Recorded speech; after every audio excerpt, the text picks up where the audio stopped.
I'm going to nominate you for this. What? It's the Oakland County School Board Association Government Relations Committee.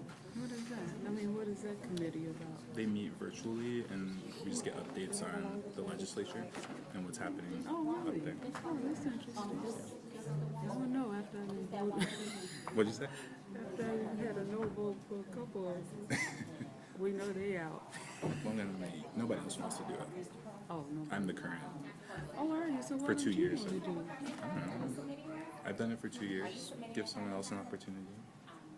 I feel like you're politically engaged, so you'd be interested. I am, very much so. Oh, there's Mr. Hicks.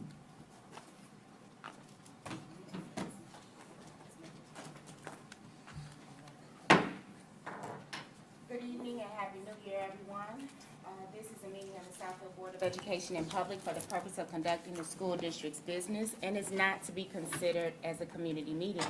There is one opportunity for public participation during the meeting, and comments are limited to 3 minutes per individual. The board will listen to comments but may not respond during the meeting. If you wish to address the board, please submit a comment card immediately. Roll call, Ashanti Bland, Board President.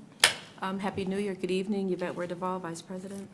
Happy New Year. Good evening, Leslie Love-Smith-Thomas, Board Secretary. Talisha Belk, trustee.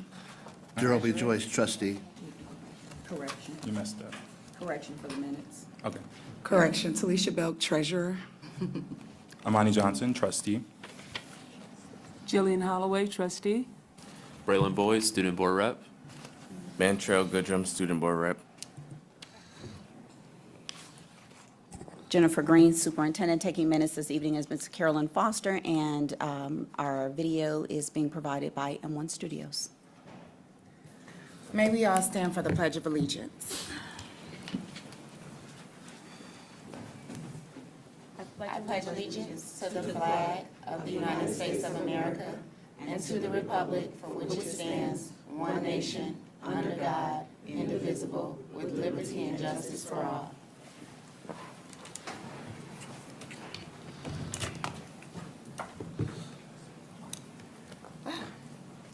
School Board Recognition Month. Thank you, Board President.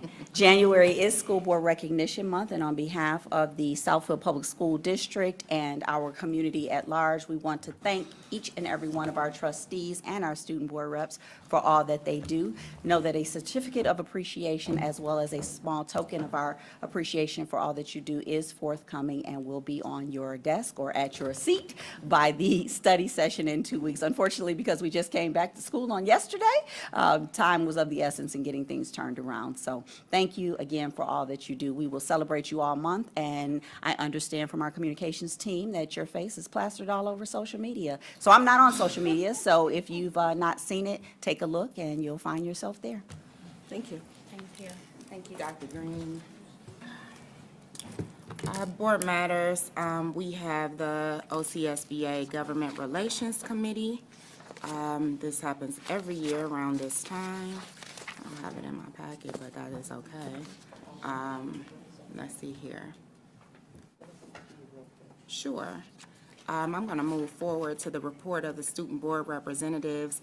We will start with, oh, I apologize. Does anyone else have board matters? Look, I'm looking at the agenda and I'm forgetting about everybody up here. Board Secretary. Thank you. Good evening. And I do have some information. I'm going to pass it both ways for the trustees and for the superintendent. Thank you.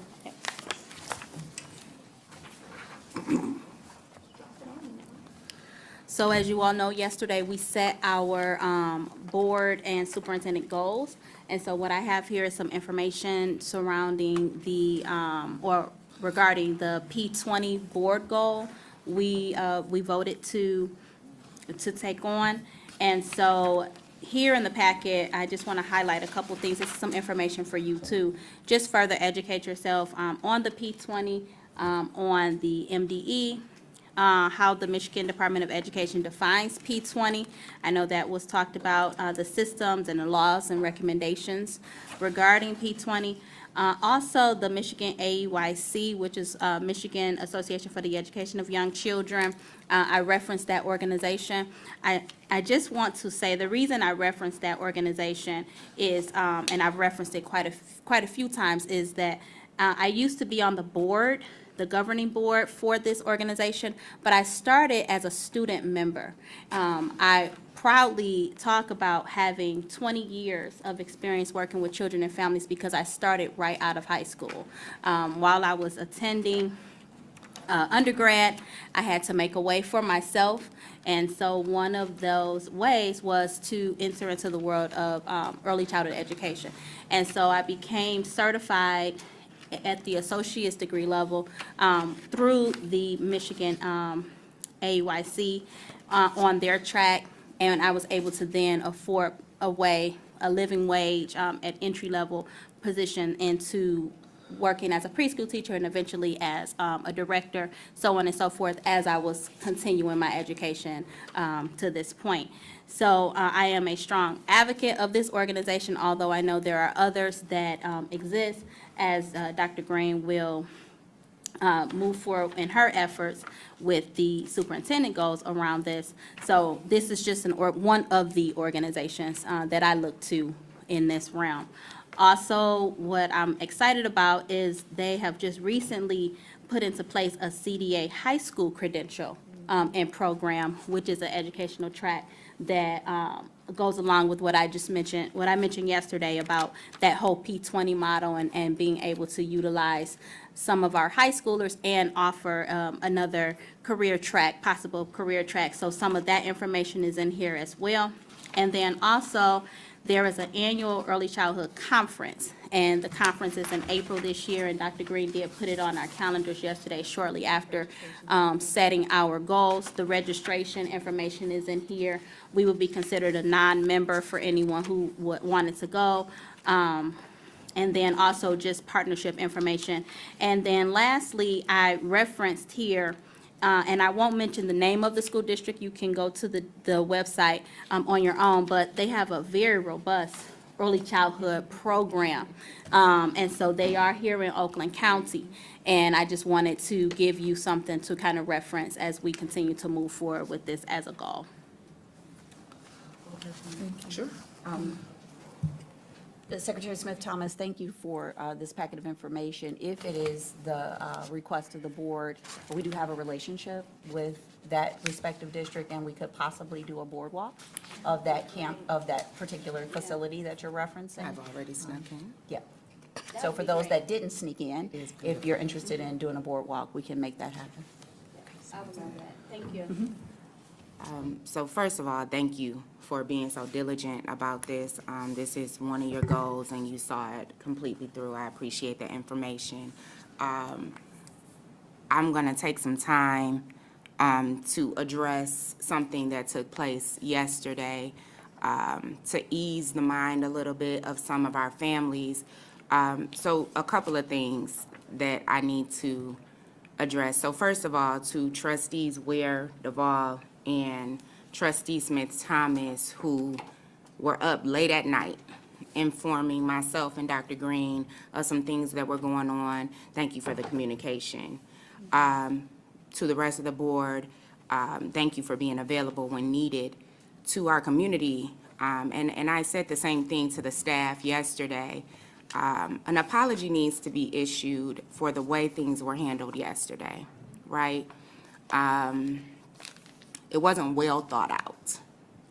And we can easily point fingers and do all those things. The bottom line is that those students that I stood and watched go through that line, getting their backpacks searched, standing there from 7:45 until 8:41 when the last student went through,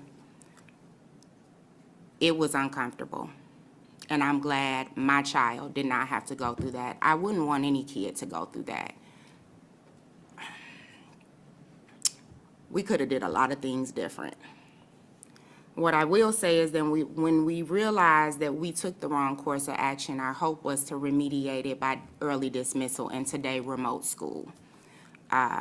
It was a reaction and not proactive, and by no means can it ease some people's tension and anxiety because this is the world we live in. I've said it to many of the trustees and Dr. Green, in my opinion, there's no way to say that something is not credible as long as we know that it still exists.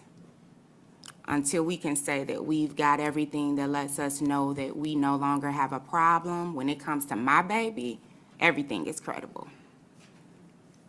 And I feel that way about everybody's baby, because many of y'all know y'all yell at y'all kids, I'm on y'all head. No, why you talking to the baby that way? But we are glad to say that in conjunction with not only Southfield Police Department and the FBI, that we have found the person that is responsible for this.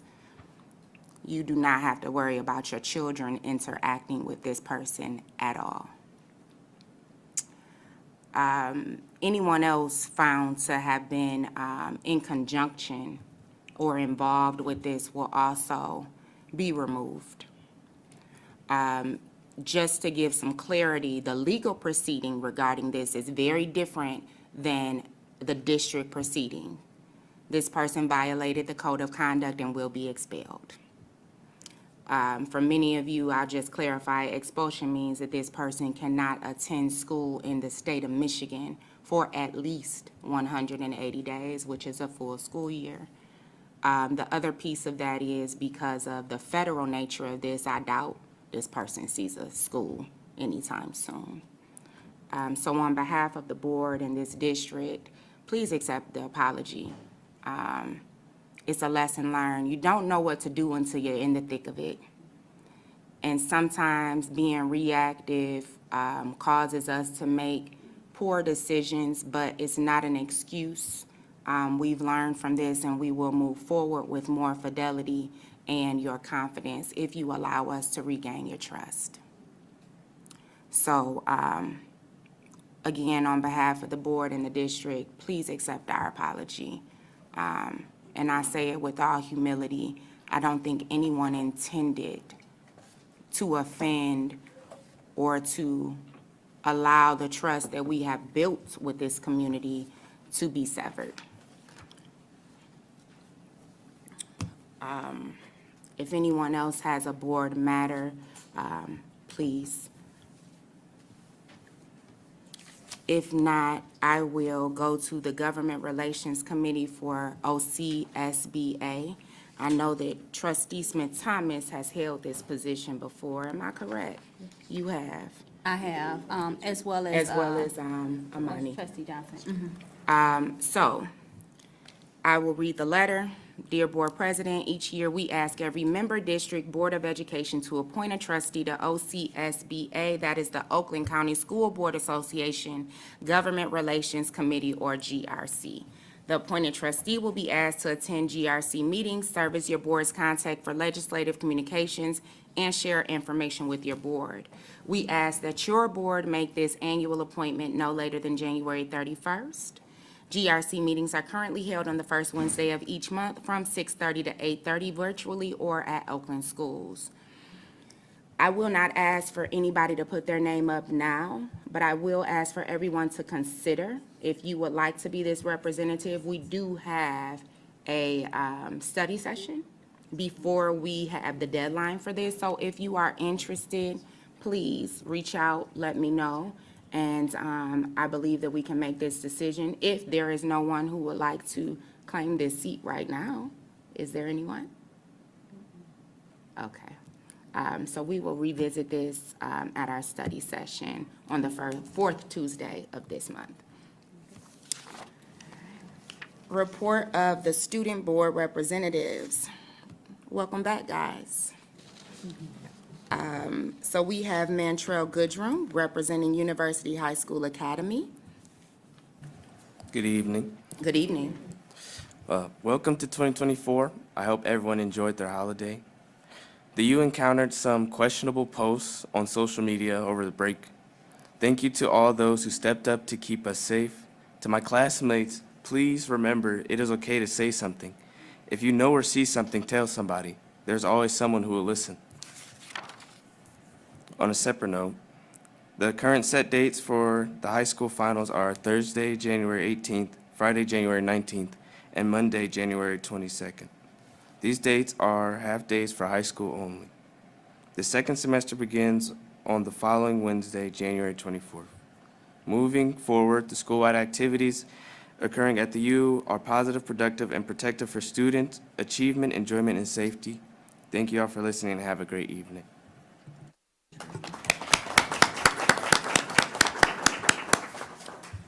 Thank you, Mantrell. Trustees, any questions for Mr. Goodrum? No questions. I just wanted to thank you for the courage to make the statement you made, and I want to encourage you to remain encouraged, remain positive, and continue to be the voice that you've been. Thank you.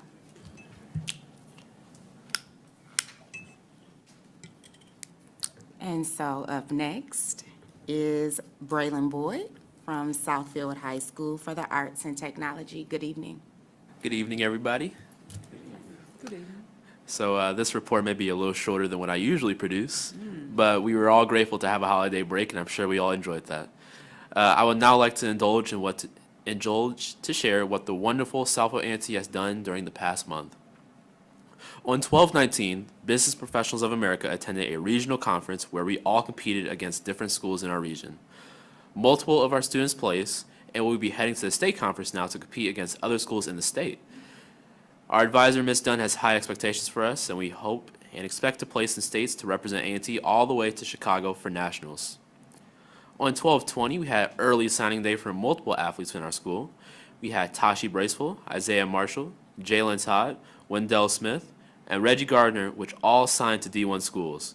This day shows what type of athletes Southfield A&T produces. We were all happy to show up and support where our classmates will be continuing their education and football journey. Busy week for A&T. On 12/21, several members of our student council attended Livonia's roller rink to help skate with Stevenson Elementary for their field trip. All of our student council members helped put on their skates on little kids, help them on rinks, and teach them how to skate. I personally did everything besides skate because I can't skate. I was told to stay far away from the children. But despite that, I went on the other side of the rink and tried my skating, and I brought down 5 other people with me, so I learned my lesson. For the holidays, the student council provided 8 more holiday baskets for families in need within our school. We originally did this during Thanksgiving, and due to the amazing turnout we had, we were asked to do this again by our school counselors. Today, seniors received their senior packages. This included a beautiful black thermal water bottle, lanyard, tassel, and a SpongeBob-themed t-shirt. That is all for everything that's happened this month. I thank you all for listening, and have a great month. Good job. Trustees, does anyone have any questions and/or comments for Braylon? I have a comment, sure. I would just like to commend both of you. It has been a beginning of the first year full of growth for some of our schools. I appreciate you all being part of them. I appreciate your input, your insight, being leaders, and also sharing your insight with Dr. Green as she is in the schools and boots on the ground. So thank you for being a representative for our board and for your classmates. Of course. So at this time, I normally let the young men know that if they have finals to study for or homework to do, that they may be dismissed.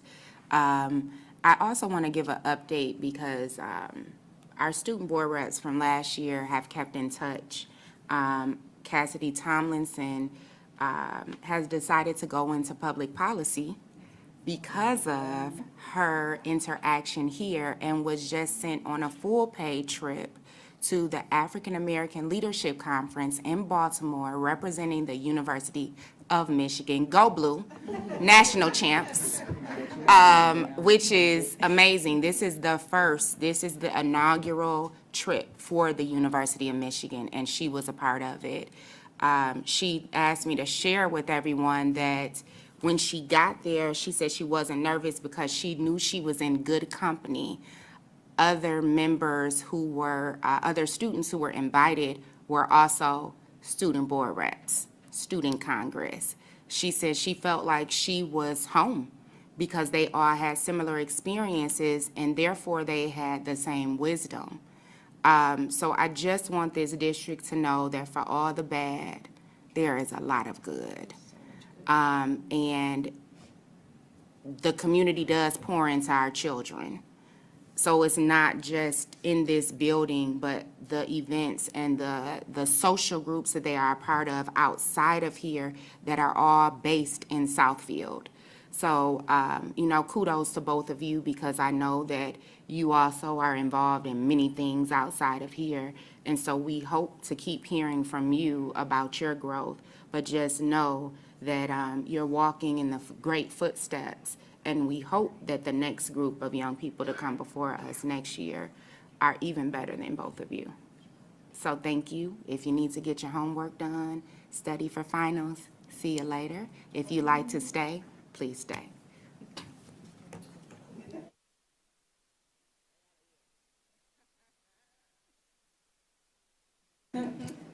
Before they leave, Ms. Foster does have their certificates recognizing them for. Good job, guys.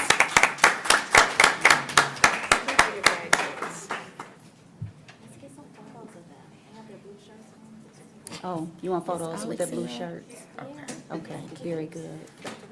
Ms. Smith, if you'd be so kind as to grab some photos of our young people standing in front of Scholars the big Position for Southfield Public Success. Schools. The big banner. By the podium, one on each side. Oh, you all don't want to get in the picture with them? You guys get in the picture with them. I want Sport this, I want a appreciation. picture with both Okay. of them, to hopefully use for graduation. That's why I didn't get in Oh. there. Go ahead and get in there. There you go. I like it. Thank you, Ms. Smith. Good job, guys. Please make sure you forward that to us. I love it. I believe her. Awesome. Thank you. Thanks, guys. Please keep those and make sure that you include those with your college applications if you haven't already. Give them to your Brag mamas so they books. can put them on your open house table. And also add that, make sure you add that in your conversation when you're having those interviews for sure. colleges and universities. Absolutely. Wonderful. Have a good Thank night. you. So now we will have the report of the superintendent. And before we go any further, I just want to let the audience know, because I know there's some people that are actively here, we did discuss public participation, so that's why you see it in a different space. We wanted to make sure that we were able to give board matters, report of the superintendent, because sometimes we give information that you address, and you address us at the beginning of the meeting. So we decided to put public participation in the middle. So if there's something you hear and you still have a question, you can address it or a comment.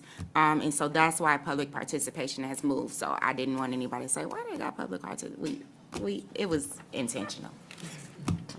Report of the superintendent, bond updates. Thank you, Board President. Trustees, in your binder this evening, you will have your biweekly memo from Plant Moran Real Point outlining what has occurred in the last several weeks. The team did work over the break while school was not in session. The construction crews were still very much hard at work. The renovation projects at Adler are coming along nicely. The new office with the secure entry has been framed, and we have the new windows going in. The vertical ventilation units are on site and will be put in shortly. This morning, I did a walkthrough of the building. The asbestos has occurred in many of the areas that needed the Asbestos abatement. asbestos abatement. Thank you, thank you, thank you, You thank got you. it Words right matter, now. words matter, words matter. Please make sure the minutes reflect that we are abating the asbestos in the building. Mr. Anderson was there with me as my tour guide, so I'm sure he would have corrected me if you had not. So thank you both. That being said, we are planning to put out the RFP for an architect firm to do the new construction on our new university campus later this month, and also the additional work that will take place at the high school. If you recall, the architect contract that you awarded to date is only for that of the K-8 renovations district-wide, separate and apart from the new high school. So that RFP will be going out. The environmental consultant, you agreed to, so all of those pieces are in place and moving forward. If you have any questions regarding this, as I mentioned, Mr. Anderson is here tonight, so we'll take any questions. Hearing none, that must mean that you've been keeping us up to date. We Doc. are trying really hard. We've even ordered each of you a hard hat because we know that moving forward, you're going to want to do some boardwalks of the construction sites. So we do have hard hats coming your way very soon. And now, your next report is? The next report is the Bussy Director's Report with Dr. Connie Thompson. And again, my comments are brief tonight because we met last night. Right. So.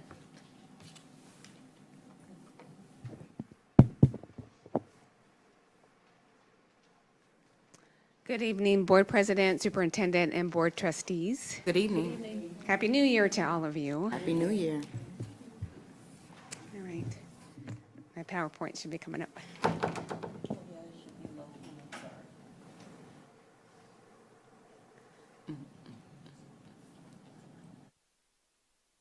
I'm going to do the clicker again.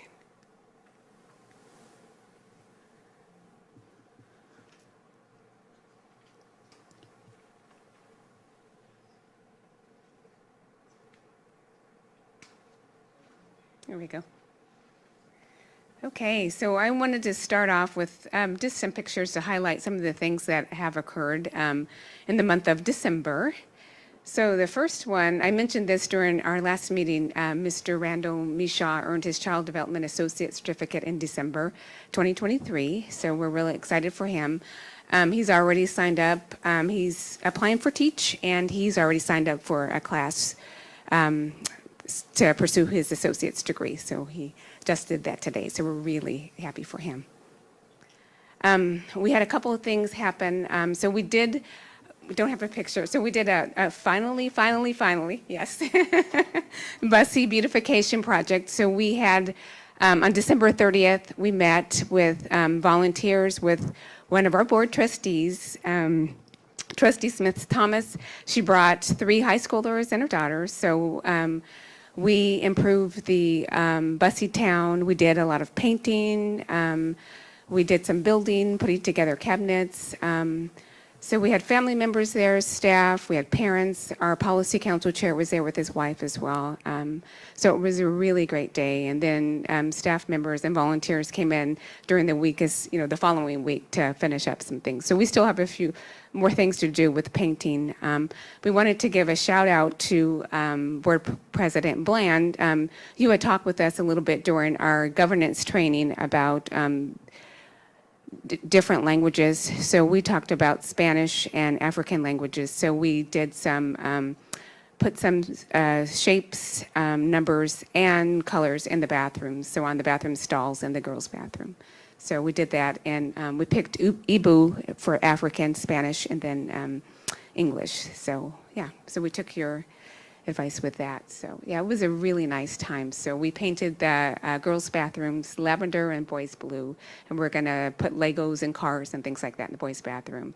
And then we're gonna make the girls' bathroom look like Princess. So yeah, we're excited about that.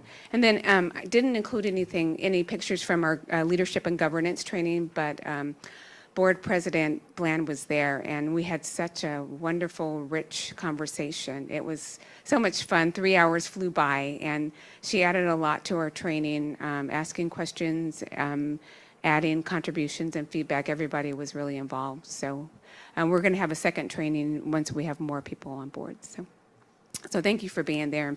Thank you, Trustee Smith Thomas, for coming to our Bussy Beautification Day as well. And there's more pictures. They're the college students in the upper left-hand side. They were, high school students. I said college, yeah. So with Bussy Town, we kind of created a picture of, it was the city council building? Yeah, City Hall. It looks like the when you're in City Hall and you look out, like the, oh, what is that, the 3,200 buildings, or? Oh, Like across- North Tower, North Park Place. the Yeah. Central Park, yeah, towers. Yeah, so they have fun putting that puzzle together. Yeah, they did. That would have taken us a long time, so we were really thankful for their help. So, and then we have one of our data clerks sitting there in Bussy Town. So on to other business. So for enrollment, we have increased, that's kind of small, so sorry about that. For early Head Start, we have 13, for the month of December, we have added students, and by the end of January, we should have all of our 16 in there. We have 85 of our funded 128 enrollment for Head Start. And again, with the existing classes, we're going to have an orientation. The family service workers and our URSIA manager, Mrs. Maxwell, they're having an orientation tomorrow. So we'll add students to our existing classes to make sure that they're full as well. And then we have 31 in GSRP and then that are currently enrolled. One of the reasons for the that we're not full with enrollment, as we've discussed before, is with staffing issues, and we're actively working on that as well. We continue. For drops in early Head Start, we didn't have any Head Start. We had 1, and GSRP, we had 0. For our average daily attendance, our target is 85%. We had 80% average daily attendance. And again, cold flu season continues to impact the daily attendance, and that's both with parents and children. So. And then for the Child Adult Care Food Program, CACFP, we served for breakfast, lunch, and snack 3,980 meals. And then we talked last meeting about the dental hygienist, the mobile dental center. So between November and December, we serviced 18 students total. And then children who have individualized education programs who are on IEPs, we have 3 IEPs. We haven't increased that, 3 referrals. And then I have there 8 is our compliance, but our number actually is a little higher because it's based on funded enrollment, which is 128. So that would mean that we need 13 students with disabilities. So I apologize for the error in that. And then we need 1 student within the early Head Start program. We continue to implement the high scope curriculum. Again, I just added the Core Advantage data collection period, 11/20 to 3/3. Our new education manager started yesterday, and we're really excited to have her. She has some great ideas and has just entered running, boots on the ground, and has already been in the classrooms and all of that. So it's been nice to have her there. She has some great ideas for the way we can move forward. And then for family engagement for the month of December, we had our pajama night, and which focused on bedtime routines. And that was facilitated by Mrs. Sherry Jones, our family engagement and community coordinator. We had our winter showcase December 11th through 14th, and then of course our Bussy beautification project. And I didn't put our governance and leadership training, but we did that as well. And then our vacancies, we still have the 3 teachers and 6 teacher CDAs. We did interview 2 more assistant teachers, so we'll see how that pans out if they are able to be onboarded and pass the background checks and all that. And we still have the 9 of the 13 classrooms open, and we plan, if all works out well, to have another one open by the end of January. So, and then I put the recommended hires, 2 Head Start GSRP teacher CDAs, so they're assistant teachers.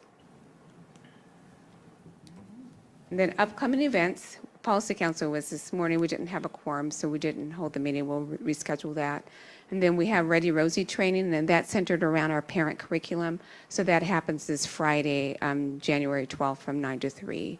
So the staff will be training with that, and then so that we can implement the parent curriculum with fidelity. And hopefully with that parent curriculum, we can get more in-kind hours too. And that is all. Good job.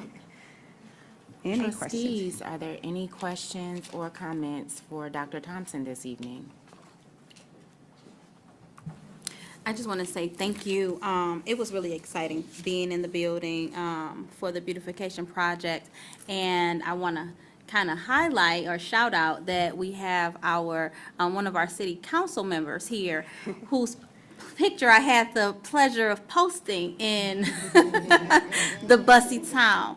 And for anyone who does not know, the Bussy Town really is like a miniature Southfield, city of Southfield, where the youngest scholars have an opportunity to really experience what a day-to-day life would be like. So there's a beauty shop and a grocery and a city hall where our newest city council people are hanging.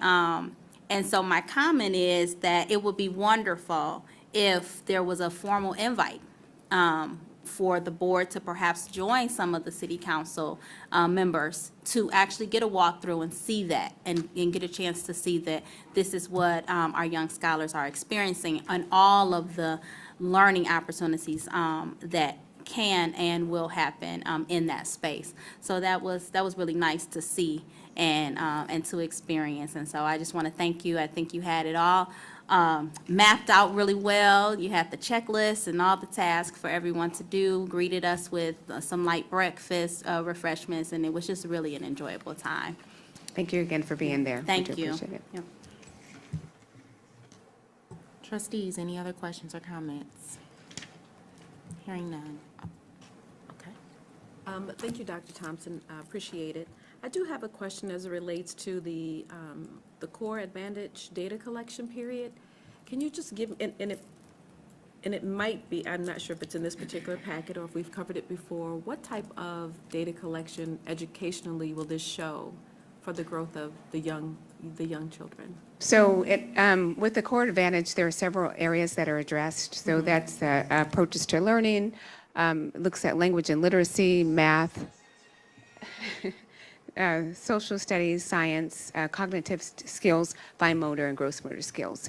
So what the teachers do is, as they're engaged in play and interactions with students in all contexts, so if they're having meals, if kids are engaged in small group and large group play and things like that, they collect anecdotal notes and they enter them into core.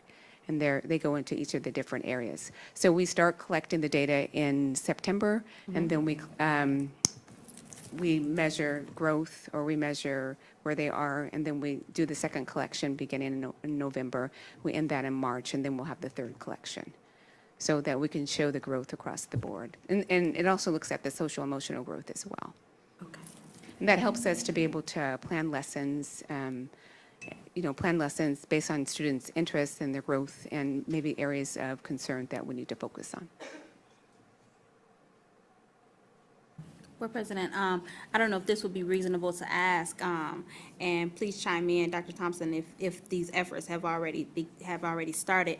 But if we could see as a board, and particularly just to kind of a report out for the board, but really the kindergarten teachers, if we can have some type of joint PD where they can actually see that school readiness data so that they can have conversations around, this is where the scholars are, these are some of the identified needs, and so that there can be some intentional planning or preparation. I don't know if that's already been in the works, if that's been considered, but I think if it would be reasonable, Board President, I would like to request that perhaps some efforts. That is P20. Absolutely. So we started some of those conversations a few years back, and I believe that it was interrupted with the pandemic. I'm not sure if we resumed those conversations. Usually in the spring of each year, the kindergarten teachers would come over and meet with the Bussy staff. Is that still something that we're doing in the spring? If not, we'll definitely bring that back. We didn't do that last year, but we've, Dr.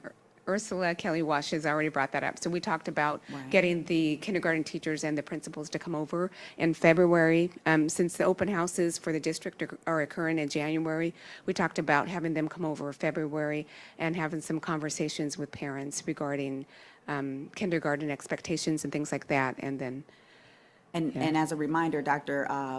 Kelly Wash was our district literacy coach for grades K1 and 2. So this is really going to connect and solidify that as a continuum from our early childhood center through our lower L. Yep, she's spot on. Trustees, are there any other questions or comments for Dr. Thompson this evening?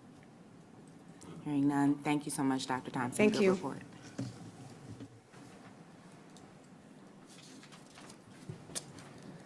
Public participation. If you wish to address the board regarding a school-related issue that has not yet been resolved by school administration, please submit a comment card immediately. Comments are limited to 3 minutes per individual. As a matter of fairness, speakers with complaints against individuals are asked not to mention any persons by name. Complaints concerning employees pursuant to Board Policy 9130 should be brought to the attention of your school's principals or other administrators before coming to the Board of Education. Your cooperation is appreciated. Marie Banks, would you please state your address for the record? Hi, my name is Marie Banks. I live 29506 Andover Boulevard, Farmington Hills, Michigan. First, Happy New Year, everyone. I just wanted to come and say a couple of things. And first, I'm going to speak as a mom. Right before school let out, there was a news report on university, and it spoke about, I interviewed the 2 football players from university and how they participated in the Southfield A&T State Championship, but they were a part of a school that also got recognized as an AP Gold winner. And as a parent who lives 2 miles from, or a mile from North Farmington, maybe 4 miles from West Bloom, 2 miles from Mercy High School, it was so proud to see that the school that I chose for my kids, that I trusted my kids with, did better than all of them. And it just reaffirmed that I made the right decision over and over again. And then we had a basketball game in Avondale over the break, and one of the parents came up to me and said, "How many kids on the basketball team go to university?" I heard of that school. I saw the news report. I said, "Dog it, my daughter goes to university." And there's 2 other girls on the JV team that goes. So we're starting to continue to get on the map for positive things. Right. And that is something that we still have to talk about.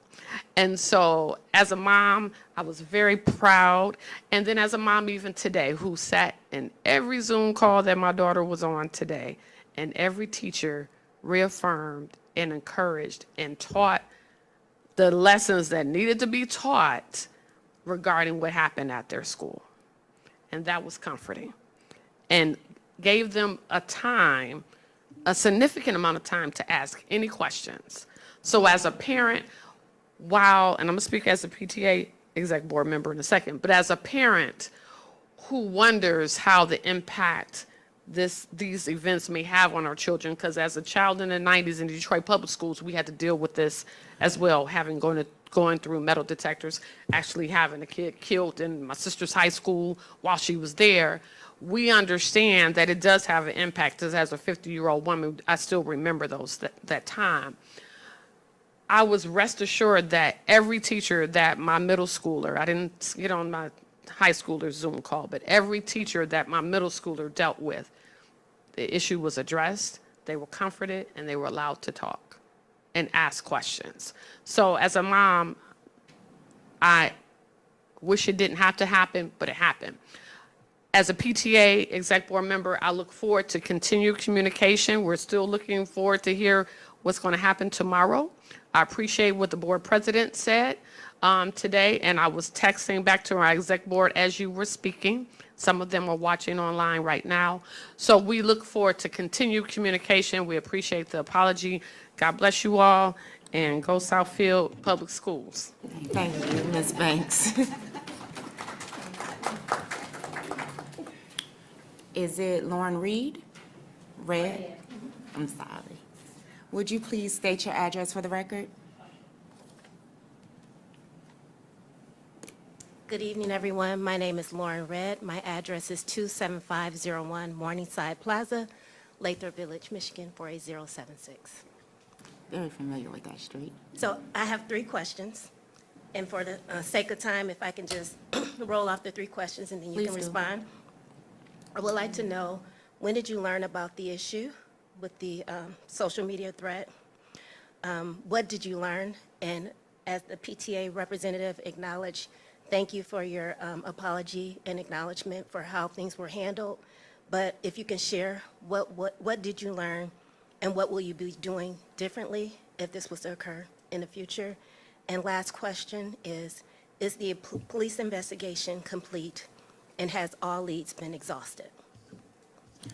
So, a couple of things. Our practice is not to respond to public participation, but I will ask if it is the wish of this board, because the remaining participation cards are all referencing university, if when all parents are finished coming to the podium, would you give the grace for us to answer what we can if it is amenable and the wish of the board? Trustees? I'm not opposed to that, and I think it's appropriate. Thank you. Thank you. So, Ms. Red, here's what we'll do, because you're not the only person with questions. I can read it. I'm reading some of the stuff on here. I've jotted down your questions. They're ingrained in my mind, honestly. I've been hearing it all day. As soon as the rest of the community is done with their questions, we'll address it all, because I think some of them are going to be duplicative. Okay, thank you for coming. Yes, ma'am. Board President, if I could also, not to address Understood. an individual, just state that there are several members of the executive team not present in the audience this afternoon because they are behind the scenes actually working on that communique to answer many of those questions, so that you not only hear us say it, but that you have it in writing. We spent a significant amount of time this evening debriefing all of what we learned and how we would do things differently. So much of what was lifted will probably be included in that communication. Thank you, Dr. Green. Jonathan Parks. Mr. Parks, when you get to the podium, will you please state your address for the record? 19135 Saratoga Boulevard, 48076, Lathrop Village, Michigan. Thank you. Thank you all this evening for allowing me a brief moment to address a couple of concerns. I'm here on behalf of a small group of parents. I have 2 children that attend MacArthur. They love it. My son has been accepted to university next year. I hope that he still has the opportunity to attend. But my question is that, and I also appreciate your apology.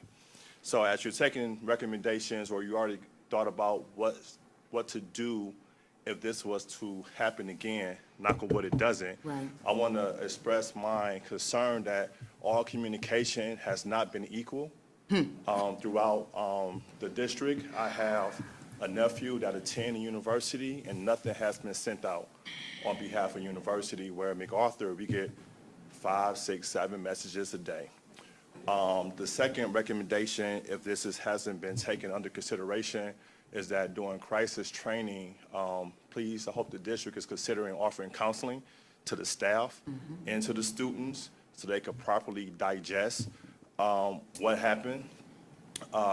And that's it. I'm going to yield the rest of my time back unless the board has questions for me. So I think in the response that you get, I think it'll probably lend to everyone in this room who is here to speak about that. But let me say this, before you sit down, I appreciate the fact that as a community, you were able to be assigned to represent your community. That's an old school tactic that I think we should go back to. So thank you for coming here as representation for your community, and we will answer those questions cumulatively as soon as the last one comes up. Thank you all for your service. Thank you. Keena Bell, would you please come and state your address for the record?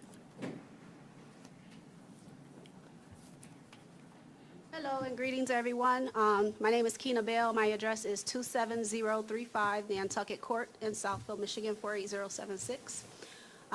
Much of what my concern is has already been addressed by the first mom, PTA member, I think, that came up.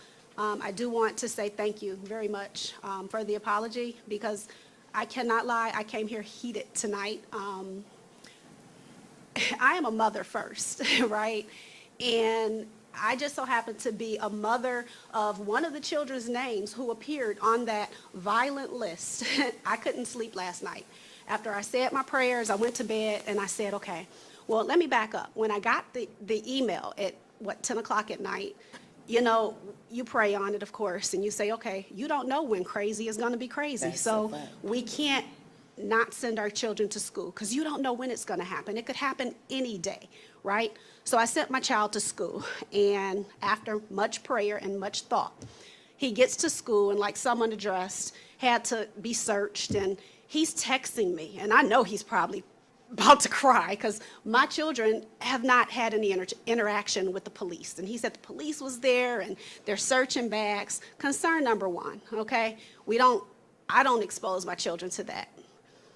Concern number one. So I take them to school, I go to work, I'm at work, and then I get a phone call, not even, and it was actually a parent who asked me, she said, hey, look, can you grab my child from school? I said, aren't they riding the bus to Field Zone? She said, no, they're dismissing. And then right after that, I did get the robocall. That was a concern because I feel like at 10 o'clock at night or whenever the email came out, a decision, and I hear your apology, so thank you. And I want to preface it by saying I do hear it. For sure. My concern is if you didn't have all of the information at the time, I feel like school should have just been canceled. Give yourselves time to sort it out, to understand what's happening, and to maybe ease the mind of some of the parents, right? But no. The children went to school, but then we were inconvenienced that day. And please inconvenience me for my children. I'll drop whatever I'm doing to come and get my children. And we had to stop what we were doing, which was working, to go see about our children. So that was another scare. So we already got a scare at 10 o'clock at night, and then we're getting another one the very next day. Oh, come get your children. It's too much. Something needs to happen next time to think about, and hopefully it doesn't happen again. And like the other parent said, my child went to MacArthur. Well, he started at MacArthur in kindergarten, and he got accepted to UHSA. This is his very first year at UHSA in the 7th grade, and this is my experience. You know, I'm full right now because, again, you know, I know that the person has been caught, but this is something that's happening with our children. I deal with children. I'm a social worker for the state of Michigan for children. I deal with this every day, and I see these children who need these mental health services that they're not getting. I don't know if they've been hinting around to doing something like this, but to my understanding, my son told me, he said, this is a social media page that had been there for a long time, and students knew about it, and students knew that things were on this social media site that was talking about hating other kids and wanting to kill other kids. Too much, too much evil, too much. And I'm full right now, but that's all I have to say because I'm sure that's my 3 minutes. So thank you very much.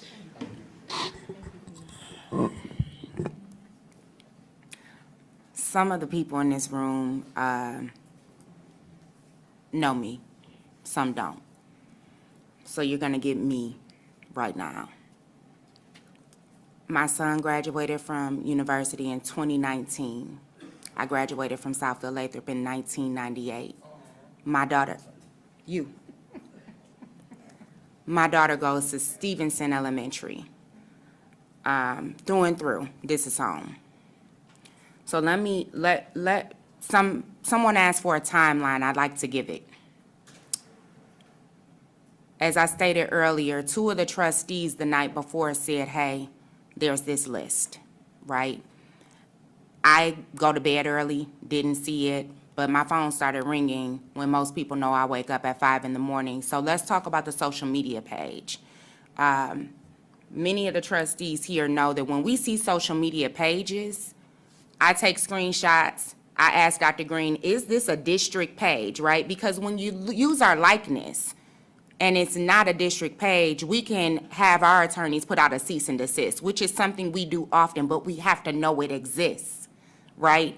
So that's where we become collaborative. When we see these things, we get on our phone and we send them. I've never seen that page before. So that part I want to be very clear. The bulk of these trustees sitting here did not know a list existed when your children woke up to go to school in the morning. We didn't see the names. These two heard because their children are in the building, right? So they alerted us. Trustee Smith-Thomas asked if we could go remote, because we just gonna call a spade a spade. I don't lie to folks, because I'd rather you get facts and not everybody's truth, because what I'm telling you is a fact. Trustee Smith-Thomas asked if we could go remote. By that time, the letter had already been drafted and was going out. I got a call from a gentleman in the audience and said, "What's going on?" And I said, "I don't know anything, but I'm dropping my baby off and I'm on my way to university right now." When I got there, that's when I learned the truth of the matter. Still didn't see the list, so hadn't seen any names. I spoke to AP Patterson and Principal Bogans. I'm gonna tell you all what we told the staff. Principal Bogan said my wish would have been to cancel school. So I do want you to know your building leader did want to cancel school. Our superintendent was on the phone with the chief of police. They are the experts in this. I think we can all agree that in our mind, our police department is the expert. According to them, there was no credible threat. I don't know how many of you listen to Dr. Green, but she is all about data and she is all about facts. So for her to hear the police officers tell her there was no credible threat, she thought she made the best decision at that time. We're here now because we know it wasn't. People make mistakes. We're not playing with anyone's life, though. So after seeing the situation, got on the phone, Trustee Ware-Duvall was there as well, and Trustee Smith-Thomas said, "Listen, as a board, I think we need to do early dismissal." So that's where your inconvenience came from. And my words to her were, "Yep, I'd rather get these babies out safe and inconvenience a couple of folks than keep them here. The anxiety grows. It's not a productive space to learn. Staff can't teach, kids can't learn, parents can't work." That was a call made to trustees, and they all agreed that we should do early dismissal. There is a piece of this, though, where before yesterday, we heard there was a social media threat, not a list. We get those all the time. Please trust and believe that, and you have a former board member sitting in this room, so he can tell you. We hear that all the time. They're planning a fight. Somebody wants to blow up the school, and every single one, we go through the same process. This was different because now there's a list naming names. The next step was to pull Dr. Green, James Jackson, Principal Bogans, Assistant Principal Patterson, Mr. Washington, myself, Dr. Freeman, in a room, and my exact words were, "Let's think about this." And my ask was, who talked to who to make this decision? And what's your why? One of the problems was communication. I don't know if you all saw me, I kind of chuckled when I heard the messaging coming out of one school was different than the other. Y'all under the same roof. Make it make sense. So what I learned in that moment is we aren't talking to one another. It's always a communication fail. Look at any situation, communication is usually at the root of the problem. And we are no different, but it's not an excuse because we should be better. In that moment, we went around and decided our why to dismiss early was to put our community at rest. period, and for the safety of our kids. The next space was how to do it. And so we looked at the timing and said, okay, most people are either being called back to work, like myself, I work at the Renson, didn't make it yesterday. We chose to dismiss staggered during lunch because we felt like those who had to go in, if their lunch period rested between that 11 and 1 o'clock period, if they needed to leave work, depending on where they work, they could at least leave and get back to work in an allowable amount of time. So we were trying to be as sensitive to the time as we could. We weren't gonna please everybody because at that point, we had already let you down. The next conversation was, what about tomorrow? So we went back to the remote conversation. I believe my words were, if we don't have a real plan, don't bring them to school. And we didn't. We didn't have resolve. So we weren't able to say, in the morning, we have the culprit, we know what we can do about it to put you at ease. The choice was remote. Once that happened, trustees were alerted.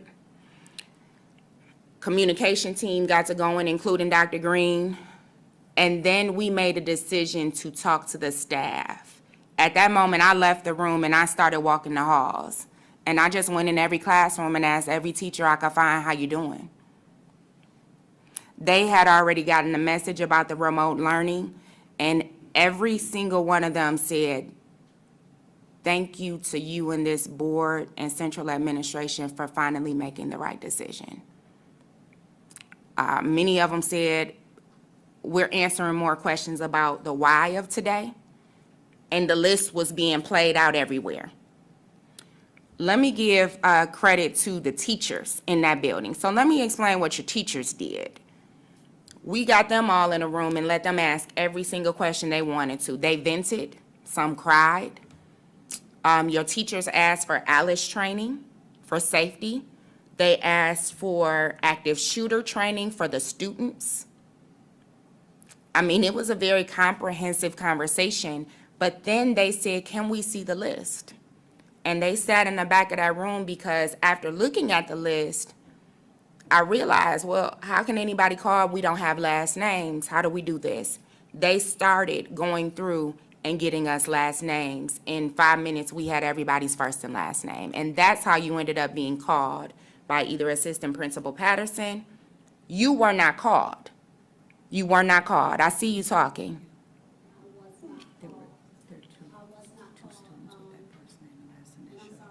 No, I'm sitting here because I tried to confirm that all parents and students were called. Last night, I spoke with approximately 4 concerned parents, and again, they're all friends. Okay. This list consists of all of my son's friends. So I spoke with about 4 parents last night, and all 4 of them got a phone call. I think I didn't talk with the last parent. I spoke with the last parent at 11. There's still a parent out there who has not received any word or anything. Her child's name is a little common. Okay. My child was on that list, and no, there was no other last names on that list. My child was on there as Braylon B. I should have been the first one to be called. So what I did, again, I hardly got any sleep last night. I sent an email, I think at like 5:30 this morning, maybe 5:30, 6 o'clock this morning, to Ms. Patterson and Mr. Boggs, and just saying, look, I have not received a phone call, and I know for a fact that my child is listed on here. I said, please call me. I waited probably about an hour, called the school, and I think I finally got an answer at the school at 8 o'clock. Okay. And whoever answered the phone, the secretary answered the phone, she said, I'll get this message to them ASAP. And she did, and within like maybe an hour, Ms. Patterson reached out to me and said, are you available today? I said, anytime. So she said, you'll be sent a link, and then she sent me a link. But no, I reached out, and that was the first question when I got on the Zoom call this afternoon. I said, why wasn't I contacted? How come no one? I said, my child was the only child on there with the first name and last initial. That's specific. Did she tell you did she tell you the why? She said, no, she danced all around the question. Okay. She said, no one's last name on there. There wasn't. There was a lot of children listed on there, and we were trying to determine what child belonged to who. I said, again, my child was on there as Braylon B. And there's two. Not Braylon whoever, so then she went back and said, well, there is another Braylon B at MacArthur, which may be true. Well, then you contact both of us and err on the side of caution, right? I agree. I wouldn't have been bothered if it wasn't me, but Right. you were calling and just Right. alerting me anyway. So, So let me- And I forgot to mention that at the podium, and that's another reason that I was so upset that I had to track you down for my child's safety. Yeah. And I think that's it's a valid reason to be upset. I know how I feel sitting here right now, considering I know the conversations that were had. I apologize. It shouldn't have happened that way. This is it's probably the worst feeling you could ever have. It really is. So the staff was extremely passionate about their safety. The choice was made to dismiss MacArthur as well, right? Because they're under the same roof. And then the conversation was, we're going remote until we know what to do. You asked, what will we do differently? The first thing would be, and this is in no way, shape, or form a slight against anyone, but the first thing would be to get a second opinion before you make a decision. We're a body of 7 that govern over the district. Our number one thing is fiscal and safety. Those are our 2 responsibilities to the community.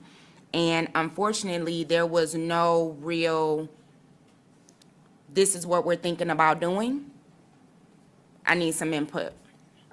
Instead, it was, I'm hearing something and I believe that it is the right thing to do, so I'm gonna move on it. We have to value one another's opinion. I don't have another way to say it. We have to value the thought process of others. Someone said to me while we were sitting down talking, hey, when we were thinking about the plan, they said, well, we should try to get the high schoolers out first because a lot of them have younger siblings at MacArthur. So don't dismiss MacArthur first. I said, I didn't even think about that. But it's a fact. But the only way we got there was because 8 of us were sitting around a table. When we fail to lean into one another, at least another, and actually listen for their why, we make mistakes.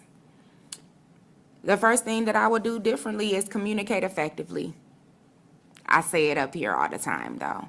Everyone has a different communication style, and if we're gonna work together, we gotta learn it. Because our job is protecting your kids. So if we don't do this job with fidelity, we are failing at every turn. And lately, that is how it feels.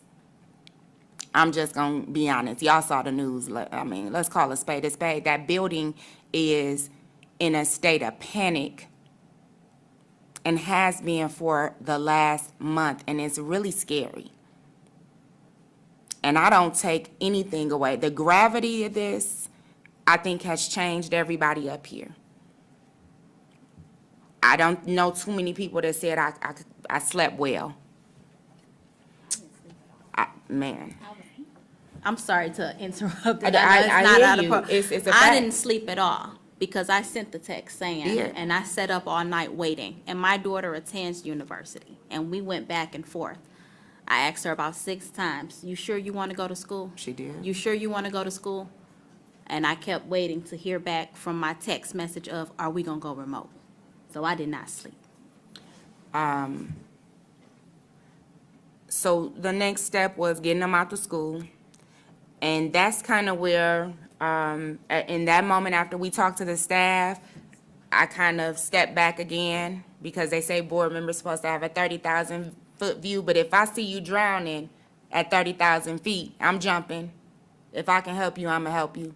And I think we all take that perspective. So you do hear sometimes that the board doesn't know what's going on. Technically, we're supposed to stay up here, but I think that everybody in this board believes that when we need to step in, we should. So that's the cadence to this. You asked another question. Someone asked a question about the person responsible for this and what are next steps or from a legal standpoint. Legally, there has to be prosecution and they have to take care of their end. But I did express that from a school standpoint, we can dismiss and expel immediately based on the violation of the code of conduct. What happens with that, though, is the board takes a vote based on the offense. Under normal circumstances, the parent will come before us. I don't know how we're going to follow the cadence with this because we don't want that person on our property. Or, I'm going to be honest, I don't want the parent on the property either. And I know we have some ways around certain things, but that's just my opinion. But that person will be expelled. Did I miss any question? Were all the leads exhausted? So I'll let Dr. Green speak on that because she's been on the phone with Chief Barron all day and she can speak better to that piece. So, thank you, Board President, for recapping that and for bringing everyone up to speed. While it was definitely not the right decision, timing is everything. So I just want to reiterate to people that when you hear or see things that your children are engaged in, please let us know as quickly as possible. Because while we knew that there was a threat made on social media and we rely on our law enforcement partners to exhaust all leads, we later learned about the list, and then had we knew about the list in advance, we would have made a different decision. So again, I echo the apology of our board president, because if we knew what we knew later, we would have responded differently. That being said, once we had that information, in collaboration with the Southfield Police Department, they began to request warrants, and we knew that this was bigger than us because now technology is so advanced and there are so many ways that people can create anonymous pages that we didn't, even with the police department at the local level, have the advances to crack these anonymous sites. So the warrant was granted and we were able to engage the FBI. The FBI became involved and we were able to crack the first level, but there was more that we had to uncover. So we went back and requested additional warrants. And when I say we, it was really through the police department. I can't request a warrant at the district level. But the police department did request that warrant, and they were granted that warrant as well. So through the FBI's sophisticated technology, not only were we able to identify the individual, they were able to identify the actual device in which the message was sent. Detectives were assigned, they were able to engage that individual, and all of the information as of this afternoon has been forwarded to the prosecutor's office for a charging decision. Only the prosecutor can determine what charges are levied against any individual. So that is where it stands now from the legal perspective. Also, as of this evening, Chief Barron, as well as Sergeant Tomasino, who is in charge of our school resource officers in collaboration with the Lathrop Village Police Department, they have committed to providing us with additional resources for as long as necessary until that charge comes from the prosecutor's office, because we can't push the prosecutor's office to come up with the timeline for a charging decision. So the prosecutor's office will have a charging decision, but in the interim, we do have the commitment from both police departments to provide us with additional supports. Did I cover everything on that, Board President? You did. And as I sit here, I don't want anyone to think that I am being rude. I have not only staff, but community members sending me social media pages. I mean, it's like we shoot one down, and I'm talking about we shut it down immediately, and there's another 3 that pop up. And one thing that we asked the staff was, to hover over these kids and be nosy like they're your own when they're on their phones. Because normally when this stuff happens in the classroom, they all get quiet and ask them, right? Because the teachers have relationships with these students. I'm gonna be honest, I'm a nosy parent. I go through both my kids' phones. I pay the bill. That's my phone. That's my password. It's your birthday, day I gave birth. Don't change it. And seriously, if that is your phone, if that phone is in your name, parents, guess who gets the subpoena? Not your kid. So we are asking for parents to be collaborative with us on this social media stuff. I am gonna take this one and I'm gonna hand this to Doc so we can get this one taken care of. Yes, ma'am. I'm sorry. Yep, I got I you. mean, this is happening in real time, It obviously, is. as you see, and as I mentioned, there's several of our executive team members not even present in the room right now because we're working on this behind the scenes, so, We have one more public participation. This is a former Blue Jay. Should we cut his mic? I don't know. Councilman Charles Hicks.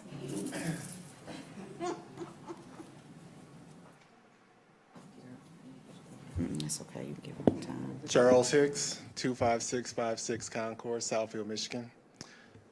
Board, thank you for allowing me an opportunity to speak. Community, thank you for allowing me to speak as well. The seat they sit in is a hard one. There's a lot of things that you don't know that happen. I, too, was a parent of one of the students listed.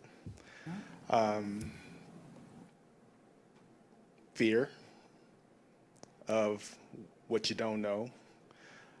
Still shaken up. At Monday's council meeting, we had Jason Hoskins, who's our state rep, as well as Samantha Steckloff, which is another state rep. And one thing that she had asked was, what kind of things should we be asking for from a state perspective for funding to support things within Southfield? So, I started writing down a list of things, and then I get a text from a parent that said, hey, one of my teachers, or one of our teachers, has some things in her classroom to kind of prevent if there were an incident. And there were things to kind of protect our kids. And so I started thinking, okay, well, the state reps asked, well, what do we need? As you're starting to think about things that are lessons learned, I believe in one Southfield. Now, I can't make a decision on my own, but I could be an advocate on behalf of the community, on behalf of this district, with the city, with the state, with the county. The one benefit that I have now is additional resources that I can seek. So the lessons learned that you've come up with, please let me know so that I can be an advocate on behalf of Southfield, not just the district, of Southfield, so that we can get the things that we need so that we can do better. So,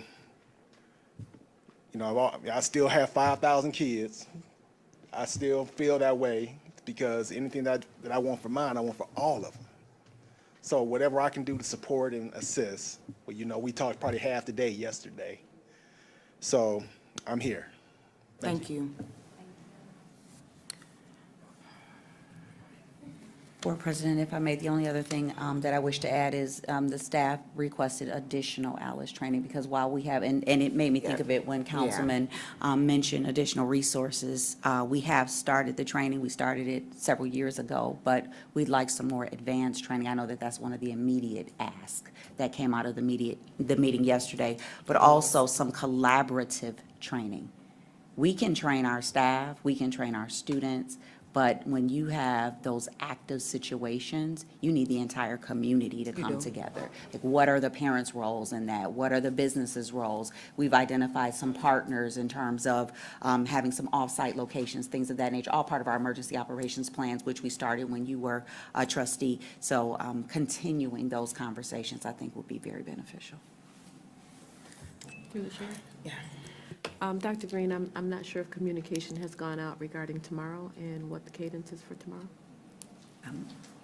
I will, while you go to the consent agenda, take a sidebar and go check on where we are with everything. Sure. Okay, thank you. I have parents shaking their head, checking their emails, and they are saying, no, they don't have anything. You don't have anything? I don't have anything, and I have a student at MacArthur. Yep, that I know. Yes, ma'am. Oh, come on up, Ms. Celestine. Okay. I'll fill hers out.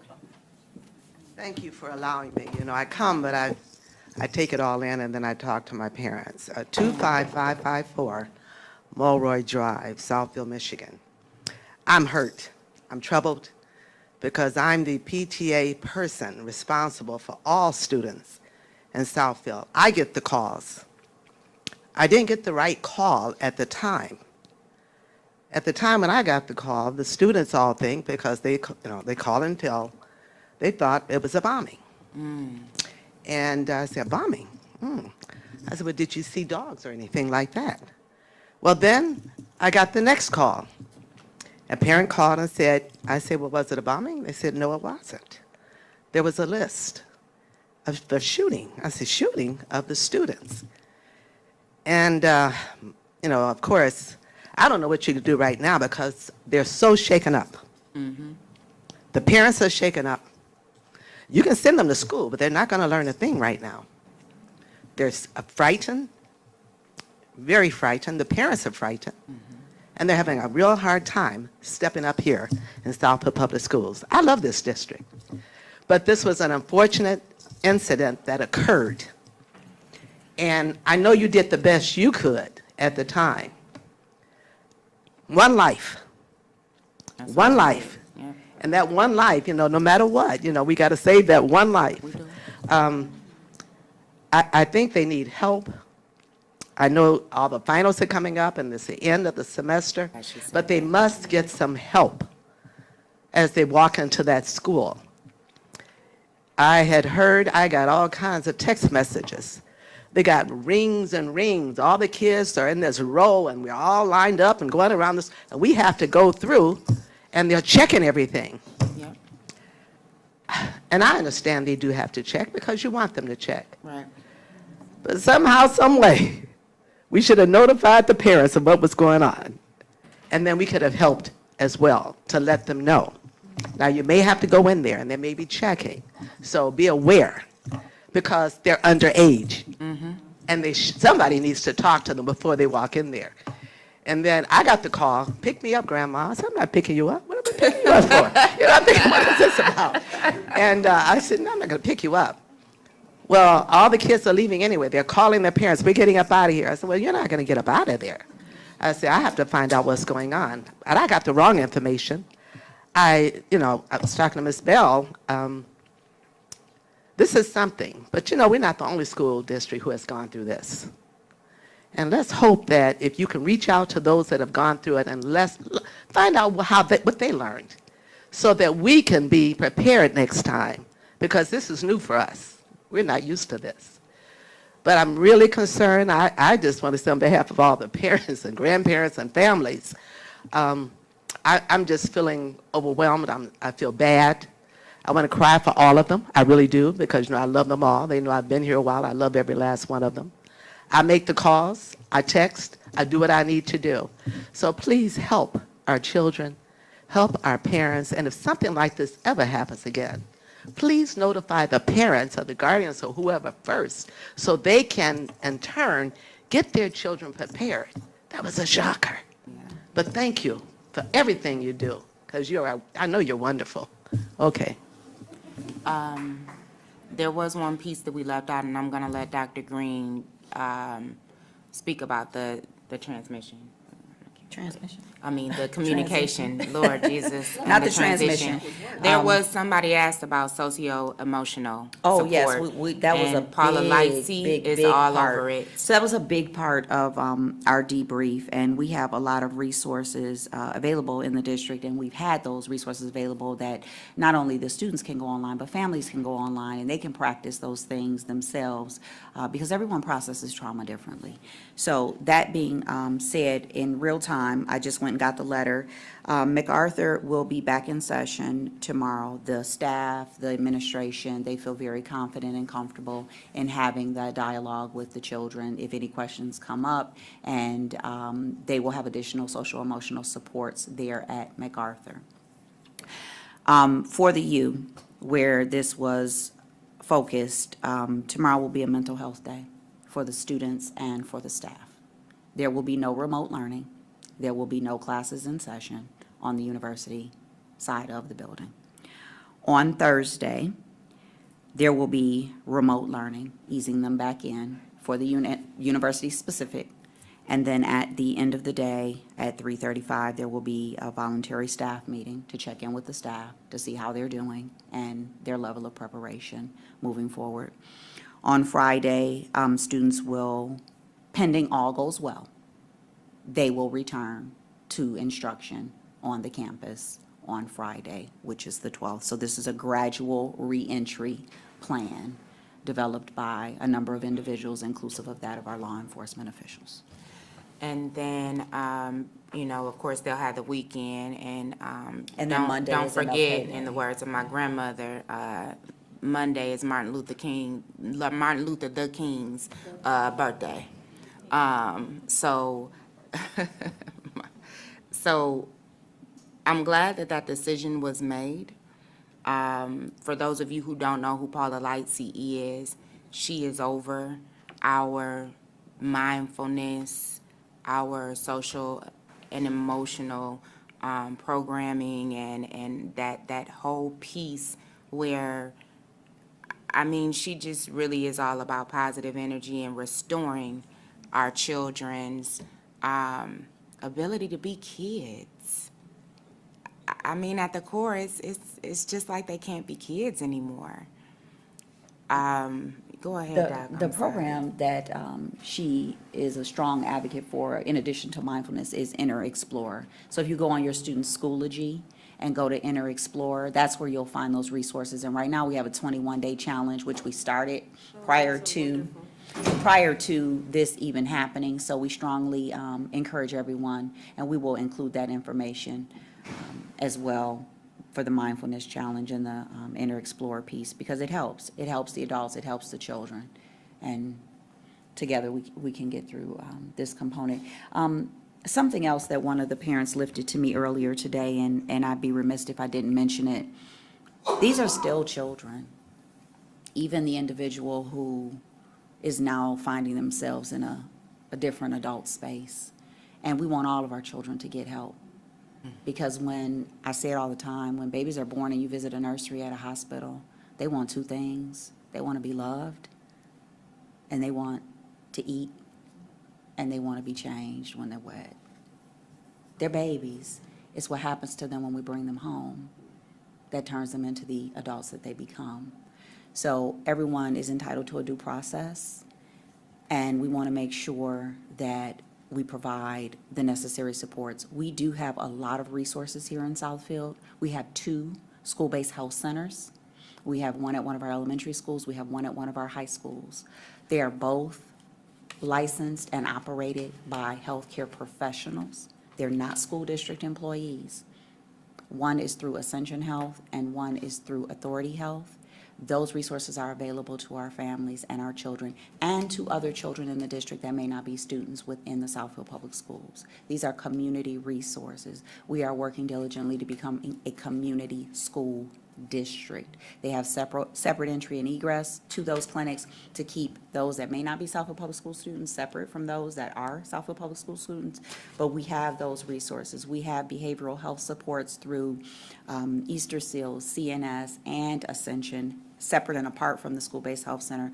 So if you are in need of support, please reach out to your building level leader, your students' counselors, and if you don't receive any response there, please come see us in central office. And I just want to remind everyone that on that list are both of your building leaders. And they still had to work.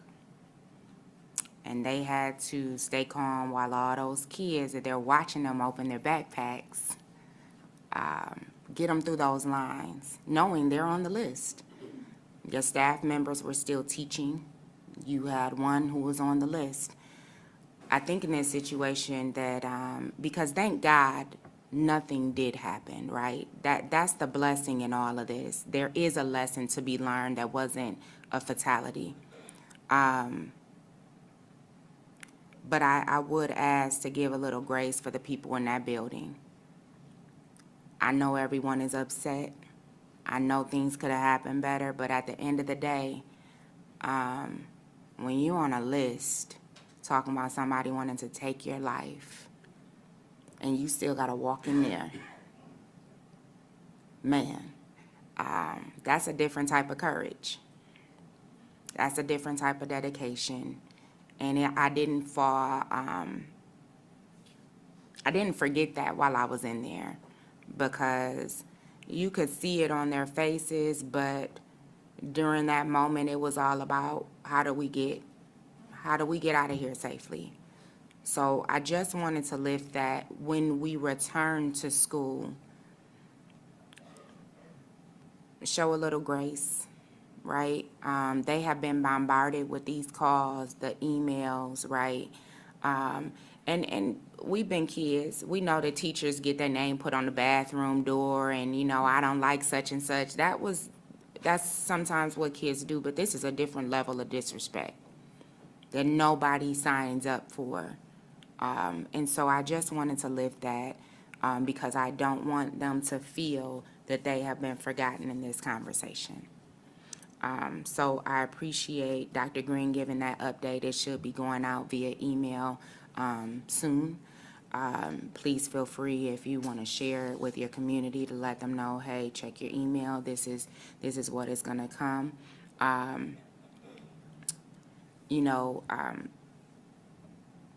I appreciate everybody who came this evening. And I appreciate you all accepting our apology because it is sincere. We have children. I walked to school from Morningside. That was my route, right? I took Red River all the way to that campus. So, please know that we are your community. And we're on the right track to figuring this thing out. Growth is uncomfortable. There's no way around it. And we are trying our best. So, trustees, thank you for allowing us to respond to those. Thank you for your support. We do have an action item, and that is the consent agenda. We have the approval of minutes for December 12th and December 16th. Is there a motion on the floor to open and approve the consent agenda? So moved. Support. It's been properly moved and supported. Is there any discussion around the consent agenda? Hearing none. Board Secretary, when you're ready, please call for the vote. Trustee Werdeval, Yes. myself, yes. Trustee Joyce, Yes. Trustee Johnson, Yes. Trustee Holloway, Yes. Trustee Bland, Yes. Trustee Belk, Yes. unanimous. Motion carried. Thank you, trustees. If we could all turn to Report 6265, Personnel Action Report. I know Dr. Green is out of the room right now, but if you have not taken a look at it, I hear her coming back.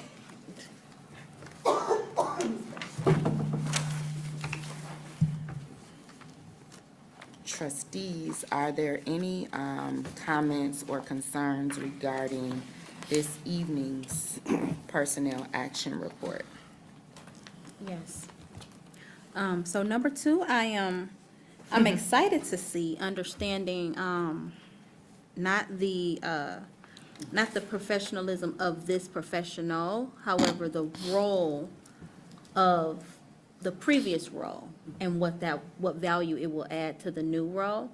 Of course, my question is, what happens with the other role? So the other role is already in motion, and someone has been identified, and they're going to work collaboratively on that piece. So you'll be seeing that relatively soon. Number two also did their entire dissertation on early childhood education and went into the homes of these of families, not these particular families, but of families of of parents with students that would qualify for early childhood. So has a plethora of background and expertise in that field.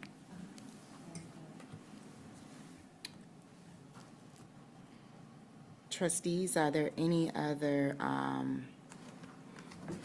comments or questions surrounding the personnel action report? I just want to say I'm really happy to see 5, 6, and 7.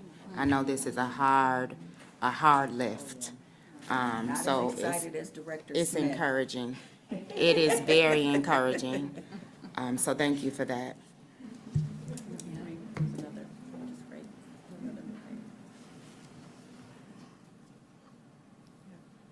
Is there a motion on the floor to? So move. Support. Motion carried? Oh, Jesus. Is there any other discussion? I'm just all over the place, Trustee Joyce. Board Secretary, when you're ready, please call for the vote. Trustee Belt?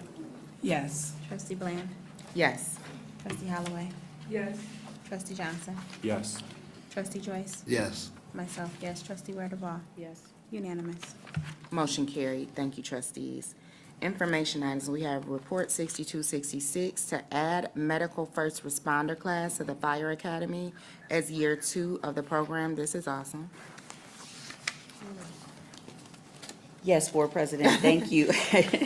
As you, I am trying to wrap my mind around everything, but we're very excited. We introduced the Fire Academy a few years ago as part of one of our NAF academies in partnership with the Southfield Fire Department.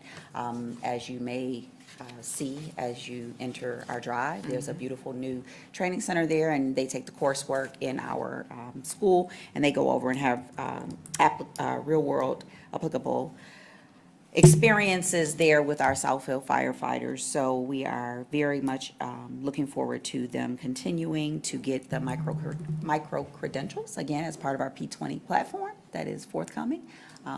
This will add to that. Trustees, are there any questions around Report 6266? As you recall, when we first approved this, this was pretty much on the timeline, so it sounds like we're following as planned, which is good to hear. Are there any other comments or questions for Dr. Green? Through the chair. Yes, ma'am. Will this be offered to both high schools? Unfortunately, this is housed specifically at Southfield A&T. I will ask the team to make considerations for how we can expand in the future, but that too will be a part of what we explore in the P20 process. But as of today, it is exclusive to that of Southfield A&T. Report 6267, Adler CCD number 2 award recommendations. Report 6267 and Report 6268 are both recommendations coming out of our bond committee. And joining us this evening, we have Ms. TJ and Mr. Anderson.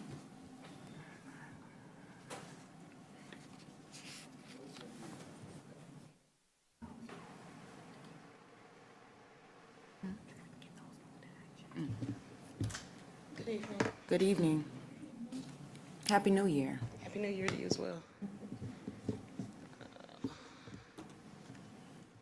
believe yours is listed first, the CCD.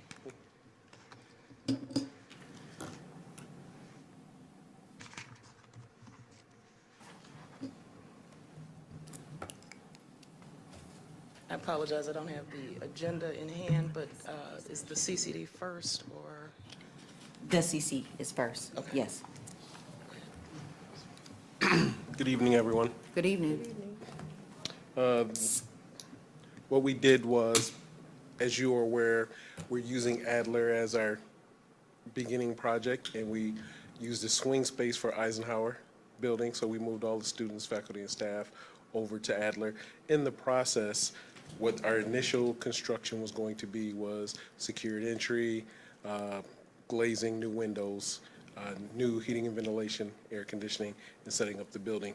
In the process, since we have the entire building open and vacant for that time, what we'd like to do and what the CCD includes is bringing forth a lot of Phase 2 and Phase 3 work for the project so we can upgrade the entire building. That would include all of the ceilings, all of the flooring, everything that we, all of That's the a big bathroom one. upgrade and renovations. That's a big one.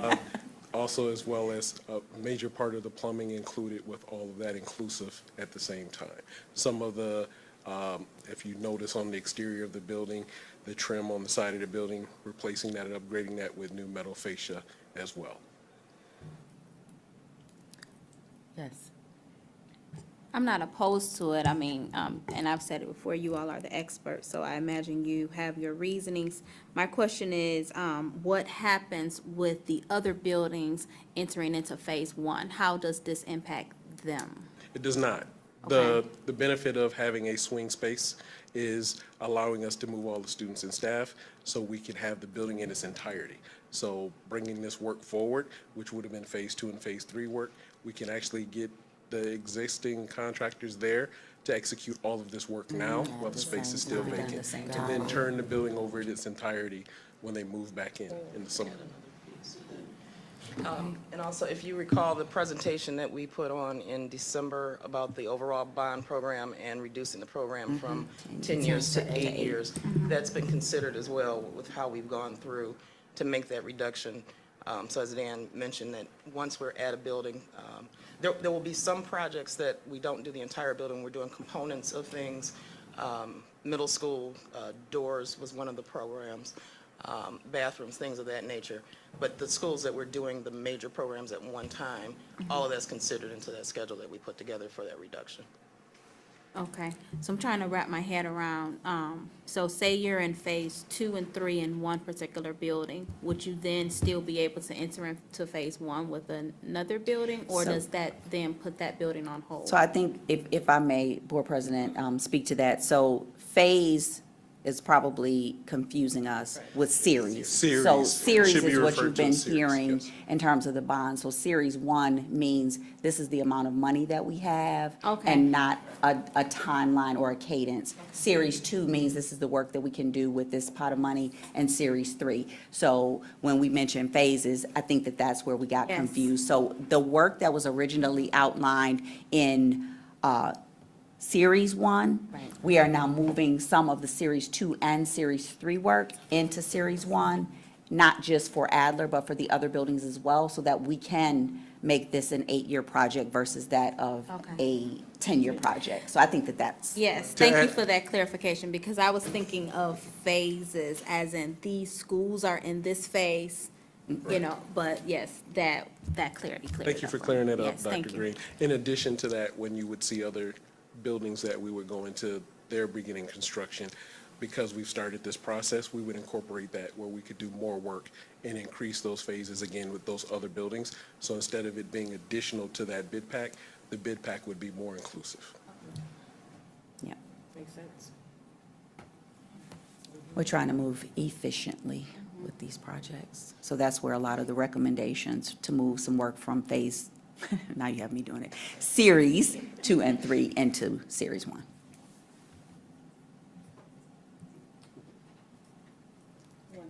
Does anything need to be made? If possible, we would like to continue moving things forward. I did discuss it with the board president before she had to step out, so.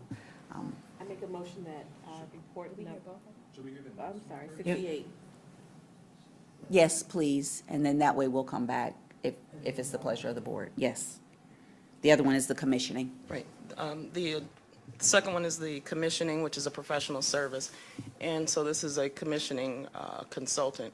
The purpose of the commissioning is that that consultant reviews the design intent of the projects, looks at the documentation, and then the actual operation and performance.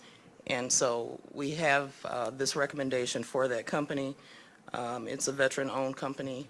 I don't- If there are any questions that you guys would have of us at this time? I think moving forward, I'd like to, I'd be interested in knowing some examples of some of the districts, other districts that have been, have utilized these services in the past, just for my own reference. I like to see the big picture, so if I could, have a few references, I'll know where I can look to just get an idea. Not that it would be recreated, but I would just get an idea of the vision. We that can was coming. certainly do that. To your point, though, if you look at the last page of the commissioning award rec, very last paragraph, they've provided services at Northville, South Redford, and Farmington in particular. Yeah. Thank you. Northfield, they have a good infrastructure. I do too. So Dr. Green has asked, and I'm gonna have to go backward for 1 second, once we move past this, that 6267 and 6268 be made actionable. As we all know, there's a supply chain issue. And we would like to move forward so they can get started. If it is the wish of the board to make a motion to open and approve report 6267 and 6268 this evening. So moved. It's been properly moved and supported. Is there any other discussion or any other questions surrounding these two items? Hearing none. Board Secretary, when you're ready, please call for the vote. Trustee Weardevall? Yes. Myself, yes. Trustee Joyce? Yes. Trustee Johnson? Yes. Trustee Holloway? Yes. Trustee Bland? Yes. Trustee Belt? Yes. Unanimous. Thank you both. Thank you. Motion carried. Report 6266, the adding the medical first responder class to the fire academy. Ms. Snyder and her team are avidly working to make sure that they can meet any requirements that they have for next school year. So the request of Dr. Green is that we make this actionable as well, with the understanding that this was part of the plan in the beginning for this this fire academy. So trustees, if it is the desire of the board for someone to move that we open and approve report 6266. So moved. Support. It's been properly moved and supported. Trustees, are there any other discussion or questions surrounding report 6266? I'd just like the minutes to reflect what Vice President Weardevall mentioned as far as including and expanding for This for university. university. So that if that could just be added into the notes regarding this item. And with that, I just want a little bit of clarity, because if they would add it to their curriculum, and then the transportation, would they have to physically come over here to start year one? That is that what it correct. would So look as like? we build out our educational pathways, this is a part of that. So as students sign up to be a part of the educational pathways, it would not be a standalone class. You would have to be a member of the Fire Academy in order to engage in this particular class. So if there was a student similar to the OTEC campuses. I was just about to ask. Yes, that. similar to the OTEC campuses that we utilize, it would work in a similar fashion. And the reason I'm asking, because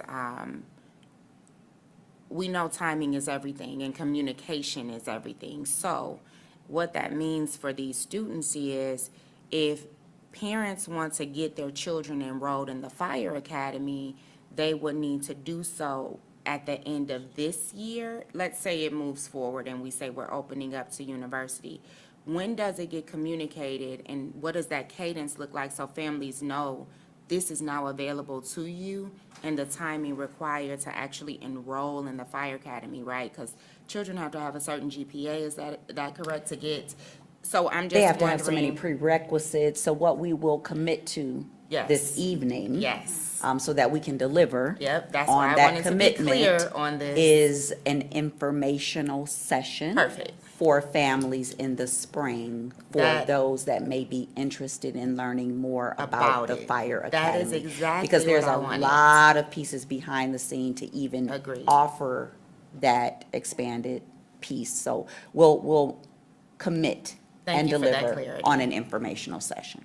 I appreciate that. Through the chair? Yes, ma'am. There's already current candidates within the Fire Academy. Yes, we have students having completed year one, And this is part of their, year two experience. thank you. Yes. Okay, just wanted to. Yes, add that. and many of the courses are taught by either retired firefighters or individuals from the community college. Okay. Trustees, it has been properly moved and supported. Is there any other discussion surrounding Report 6266? Hearing none. Board Secretary, when ready, please call for the vote. Yes. Oh, this one. I Trustee can see it now. Trustee, where the ball? Yes. You gonna need a divider. Exactly. Don't look at my book. Trustee Belk. Yes. Myself, yes. Trustee Joyce. Yes. Trustee Johnson. Yes. Trustee Holloway. Yes. Trustee Bland. Yes. Motion Unanimous. carried. Thank you. Financial report and monthly bill disbursement. I will defer to your email because you have the bill disbursement and the financial reports. They were there for your review. Trustees, is there any conversation around the financial report or the bill disbursement? Hearing none. For the good of the order,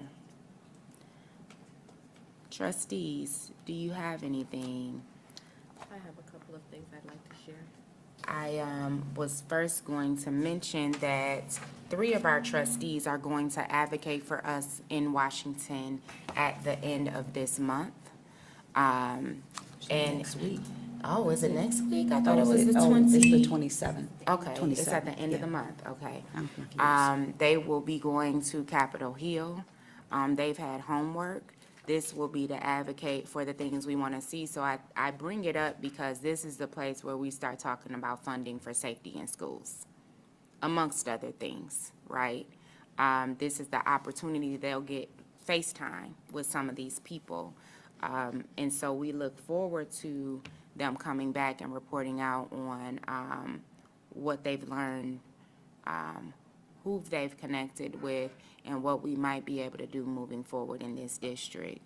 And that was pretty much all I had for the good of the order. Trustee Wordavall. Excuse the no mic, but it seems to be giving quite a bit of feedback, so I'm gonna I'll go. turn mine mic- off. Is that better? That's better. Okay. I just wanted to share a couple of things that are coming up here in the community, for the community. On January 15th, there will be the Peace Walk leaving at 9 a.m. from Hope United Methodist Church. And the walk will take place going up to Civic Center where there will be a program for the community.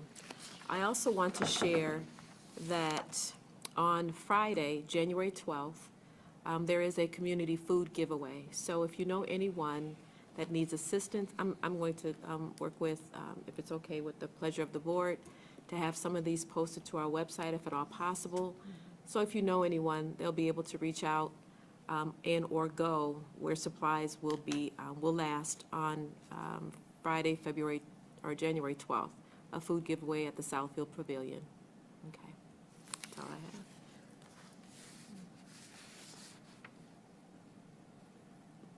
Trustee Smith-Thomas, anyone else have anything? Oh, goodness. I did want to just state, just for the public record, that I am no longer attending Advocacy Institute this year. I did see your. Yeah, scheduling conflicts, so, Understood. yeah. Trustees, is there anything else for the good of the order? I only have one thing, and that is that 9 Mile will be going under construction beginning in May. So our city is looking at extending what Royal Oak and Ferndale have done to 9 Mile. If you guys have seen the bike lanes, and it's very much a walkable urban district type feel. They are stretching it now from 9 Mile and Greenfield, where Southfield begins, and Mr. Hicks is gone, but I believe it's gonna stretch either to Telegraph or to Lasser. I cannot remember, but I think it's Lasser.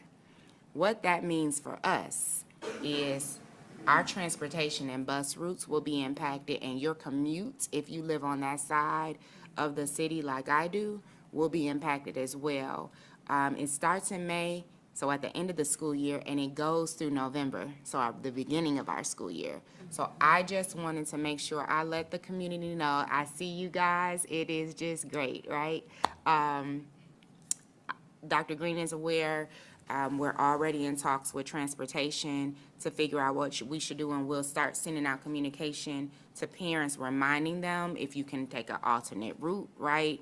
That may be the best way to go. But we will keep you posted, and that is that partnership that we have with our councilman, because he keeps us up to date of everything that's going on at City Council. So I did want to lift that, because starting in May, you may want to take a different route if you're going to A&T and you're coming from that side of the road. So that was everything I had. Future meetings, Monday, January 15th, Dr. Martin Luther King Day, no school. Tuesday, January 23rd, special board meeting, study session at 6, and then a regular board meeting at 7 on Tuesday, February 13th. This meeting is now adjourned at 9 p.m. on the dot. Thank you, everyone. Not half bad.